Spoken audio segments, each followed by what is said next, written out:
1950년 8월 28일 미 합동참모본부는 맥어더 장군이 주장했던 인천 상륙작전을 최종적으로 승인합니다.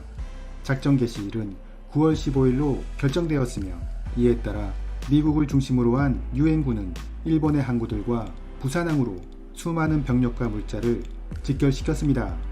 맥어더는 이 작전을 성공시키는 데 있어서 가장 필요한 요소는 바로 보안 유지라고 생각했지만 이렇게 대규모 작전을 준비하면서 보안을 유지한다는 것은 여간 어려운 일이 아니었습니다. 중국과 소련, 북한의 정보원들이 일본과 부산항에서 분명히 첩보작전을 하고 있을 것이기 때문에 상륙작전을 한다는 것 자체는 숨길 수 없었지만 작전이 언제 어디에서 실시될지는 끝까지 보안을 유지하고 싶었습니다. 북한군 입장에서 상륙작전의 정확한 일정을 알지 못하는 상태에서 한반도의 모든 해안을 방어할 수는 없기 때문입니다.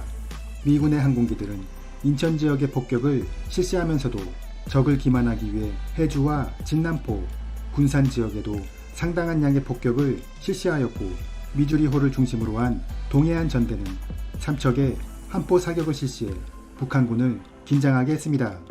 그리고 9월 12일에는 미 육군 엘리 대령이 지휘하는 미영 혼성부대가 군산 앞바다에서 해안정찰을 실시해 마치 상륙작전이 임박한 것처럼 연출하기도 했습니다. 그리고 동해안에서는 한국군 유격대가 실제 상륙작전을 실시하기도 했습니다. 그것이 바로 장사 상륙작전입니다. 전쟁이 발발하고 북한군이 빠르게 남하하자 한국군은 제대로 된 방어선을 펼칠 시간도 없이 전선을 후퇴시킬 수밖에 없었습니다.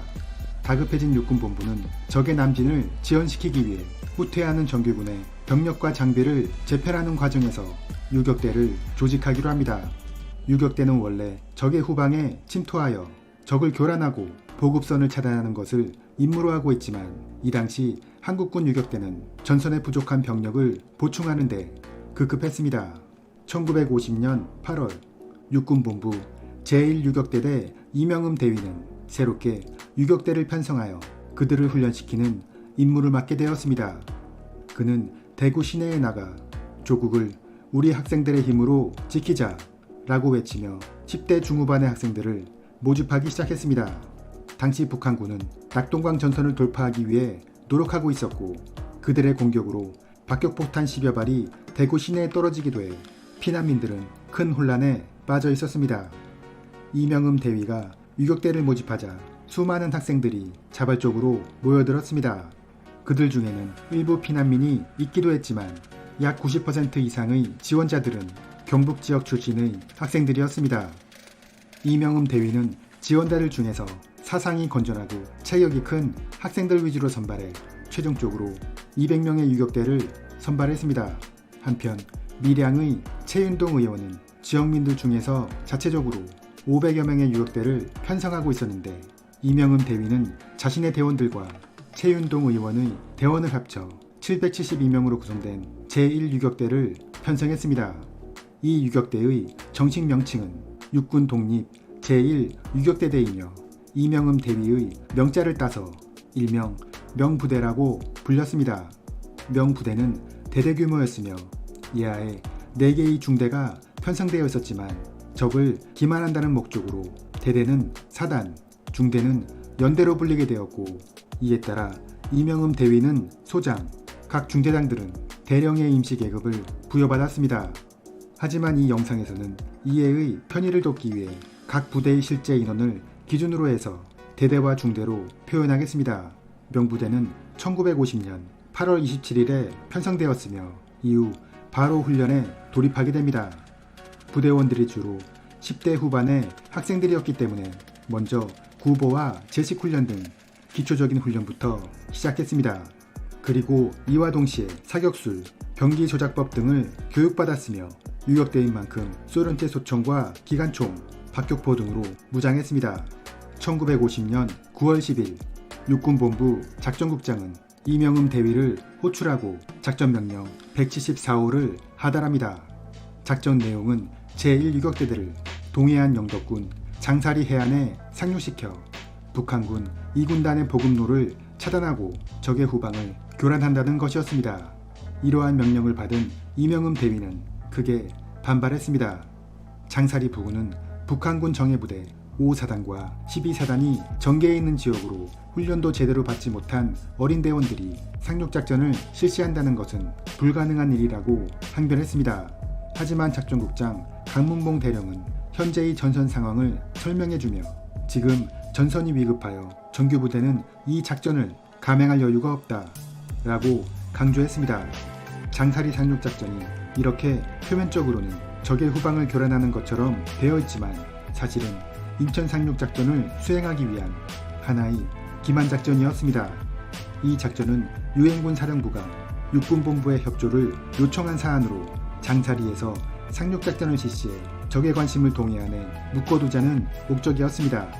이명음 대위는 작전국장의 간곡한 지시와 상부의 결심이 확고하다는 말을 듣고 결국 작전을 수락하게 됩니다. 1950년 9월 14일 부산 육군본부의 연병장에서 유격대의 출정식이 거행되었습니다. 육군참모총장 정일권 장군이 출정식에 참석했으며 시민들은 부두로 향하는 이들을 열렬히 환송했습니다. 사실 유격대는 부대의 특성상 은밀한 작전을 수행하는 것이 일반적인데 이렇게 성대한 출정식을 거행한 이유는 이들의 출정을 적에게 알려 그들을 기만하기 위한 목적이었습니다.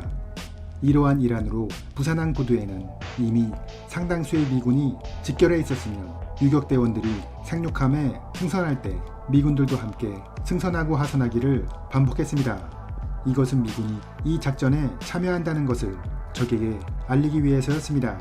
이렇게 유격대원들이 승선한 문산호가 장사리로 출발하게 됩니다.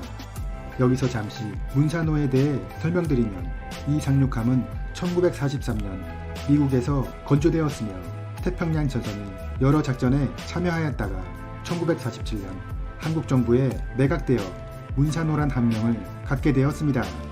문산호는 잠시 대한해운공사에서 운영하다가 전쟁이 발발하게 되면서 해군에게 증발되었습니다. 문산호에는 유격대원 772명과 선원 42명, 그 밖의 각종 지원 장교들까지 합해 841명이 승선했습니다. 미 해군 구축함 엔디코트함이 문산호를 호위해주기로 했으며 상륙작전 시에는 미군 항공기들이 폭격을 실시해주기로 계획되었습니다.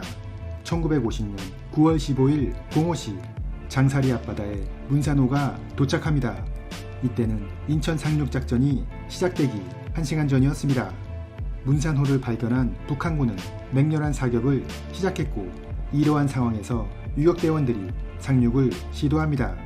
태풍의 영향으로 파도가 심해 상륙함을 해안 가까이 접안할 수 없었기 때문에 대원들은 해안가의 나무에 밧줄을 연결해 바다를 건너기 시작했는데 이 과정에서 이미 수많은 대원들이 물에 빠져 익사하거나 적의 총탄에 맞고 전사했습니다. 문산호에는 적의 박격포탄이 떨어져 선미가 파괴되었고 이어 암초에 부딪히게 되면서 좌초되었습니다. 이렇게 유격대는 힘겨운 상륙에 성공했지만 60여 명이 전사하고 90명이 부상을 당하는 피해를 입었습니다. 미 해군 구축함의 함포 사격과 항공기의 지원이 시작되자 유격대는 전방에 있는 200고지를 향해 공격을 시작합니다.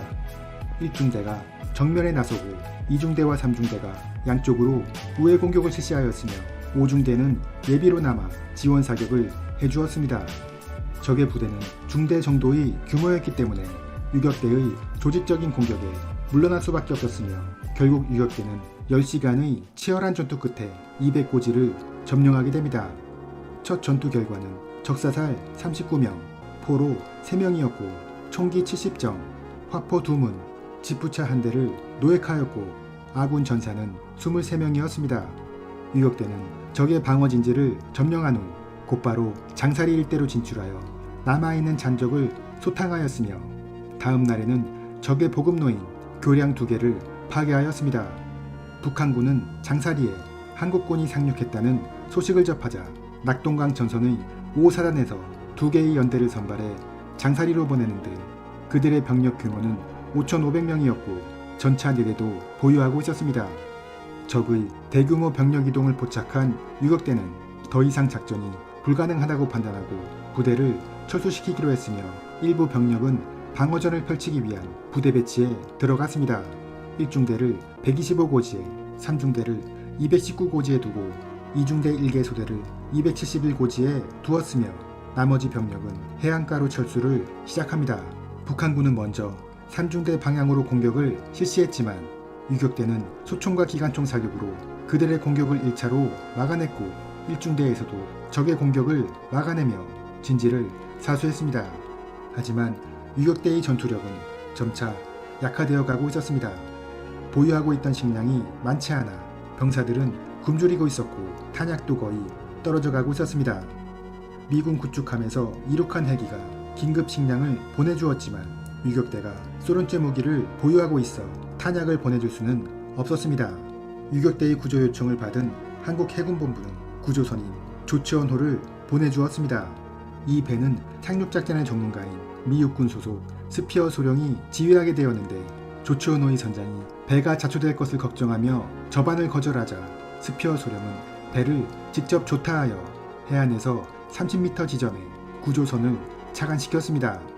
그리고 육지에 밧줄을 연결하고 부산병들 먼저 승선시키기 시작합니다. 북한군은 유격대가 철수하는 모습을 보이자 이때를 놓치지 않고 맹렬한 사격을 가해왔는데 이 때문에 구조 작업은 계속 지연되었습니다. 구조 작업이 지연되면서 간조 시간이 다가오자 스피어 소령은 더 이상 지체하게 되면 나머지 병력들까지 모두 희생될 것을 염려하여 중간에 밧줄을 끊으려 했습니다. 이명음 대위는 시간을 조금 더 달라고 하며 사정하기도 하고 때로는 위협하기도 하면서 30명의 대원들을 더 승선시킬 수 있었습니다. 하지만 구조대는 결국 밧줄을 끊고 배를 출발시켰는데 이때 해안가에는 아직 승선하지 못한 유격대원 39명이 남아있었습니다. 제1유격대대는 700여 명의 병력을 철수시킬 수 있었지만 장사 상륙작전에서 139명이 전사하고 마지막에 승선하지 못한 39명이 포로로 잡히는 등 피해를 입었습니다. 아군은 장사 상륙작전을 통해 적의 보급로를 차단하고 낙동강 전선에 있던 북한군 오사단 2개 연대를 전선에서 빠지게 하는 성과를 올렸으며 무엇보다 인천 상륙작전이 성공하는 데 간접적인 기여를 했다고 볼 수 있습니다. 하지만 훈련도 제대로 받지 못한 학도병들이 부족한 지원하에 작전을 실시해 큰 피해를 입었다는 점에서 GEV의 작전 입안 과정이 세밀하지 못했음을 지적할 수 있겠습니다. 유격대의 학도병들은 장사 상륙작전 당시 정식 군번도 받지 못한 상태였지만 이후 이명음 부대장의 노력으로 유격대원들은 군번을 부여받을 수 있었습니다. 이상으로 장사 상륙작전이었습니다.